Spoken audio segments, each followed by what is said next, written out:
Hi, everybody. Hello, I'm Ryan. I'm Bethany. And we are Ryan and Bethany Board Game Reviews. And today we'll be talking about an expansion to Tiny Epic Kingdoms. And this is Hero's Call. This is designed by Scott Alms and is published by Gameland Games. Just in time for winter. This game brings in all kinds of different ice to the mix, right?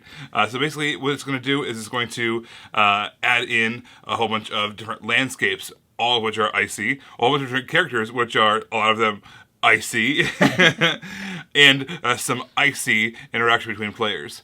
Now, I've already done a full teach of how to play Tiny Epic Kingdoms, so I'll put the link below in the description so you can kind of see how that plays. I'm not going to do a teach of how to play the game, that kind of thing, but I will do a quick view of what all Hero's Call adds to the mix. So to start off with, when you're setting up, it's going to look very similar to the base game, just Tiny Epic Kingdoms. By the way, this mat does not come with the game. This is kind of an add-on extra that you can purchase. All right, so we've got all the different areas or territories that you can buy. There's two new areas I want to point out. We have these areas over here, these peaks, these mountains. These are going to provide a new resource called silver. Silver is going to act like a wild resource, essentially. Then over here we have the tundra, the ice areas. Those also are going to give you wild resources, but you get to choose which one you take. However, because it's so cold there in the tundra, basically as soon as you get a chance to do a patrol or a quest, you've got to get this guy out of there because you can only stay there for so long, because otherwise you'll freeze to death. All right, so you're going to put one of these out there in your territory card section. We have a ton of new different factions. You can choose one of them. And again, they all have kind of that ice kind of role, feel to them. So this is a polar bear, polarkin style guy here. So every single character has their own special abilities on that track as you go up it. So in addition to the other three resources, you're going to have a silver block that you're going to gain from those mountain areas. Also, we're going to have 6 of these little defense towers. You're going to earn them the same way you earned the towers in the original game, except for now, wherever you build them, they're going to give you a -1 cost to your war. So you only have to pay 5 resources, but you could have a 6 in terms of war value. You also have one large meeple. This is going to be your hero. So you're going to substitute your hero in for one of your starting meeples. Basically what you're going to do is, if it's a giant deck of hero cards here, you're going to draw the top 2 cards off of it, and you're going to choose one of them. They have their own special abilities that they start with. Here we've got a pirate and a shaman. Let's put the pirate out there. Basically, you're going to have this little crown tracker. This is going to start at the bottom of the card there. It's going to tell you you can do certain things to upgrade them and get more special abilities. Sometimes you need to pay some resources. Sometimes you need to win a battle, or whatever the case is. It's all on the card there. It tells you what to do. If you cut the little crown there all the way to the top, they're going to retire. Once they are retired, then there were 3 victory points at the end of the game. The next time you do an action to get you a new meeple, instead what you would do is you would take back your large meeple, and you would get another 2 cards. You choose one of them, and now that new meeple becomes that new hero. You can have up to 3 of them. This is actually another way the game can end. The game can end after one player has retired 3 of their heroes. The last thing I want to mention is we have all these different exploration tokens, just like in the first game. These ones are a little bit different, though. We have some blanks here, some decoy ones, I guess. We have some bad things that can happen. We have some good things that can happen. We have the most important thing I want to point out is these keys. Each one of the keys has special abilities tied to them. However, if one player ever holds all 3 of the keys at the same time, they are going to win the game. So that's yet another end game condition that can happen.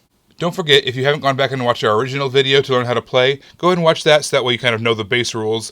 Right here, again, I'm just talking about what was added on, what's new and different about the expansion. But now there are 5 ways for the game to end, but as always, when the game ends, you're going to count up all your points. Whoever has the most points wins the game. The defense towers in this game I really liked it. So you have those defense towers in the original game, but basically you're just hoping to get clay to make it go higher, right? You're just spending resources to spend resources because you have them. But in this game, you actually set up towers and they actually affect gameplay throughout that. And you can get your tower taken away. Then you go down, which totally is a joke on your opponent because that's going to cost you less to rebuild again, Ryan. Just putting that out there. But I really liked how the towers were actual physical towers and how it looked on the board by adding all these little pieces. Loved that.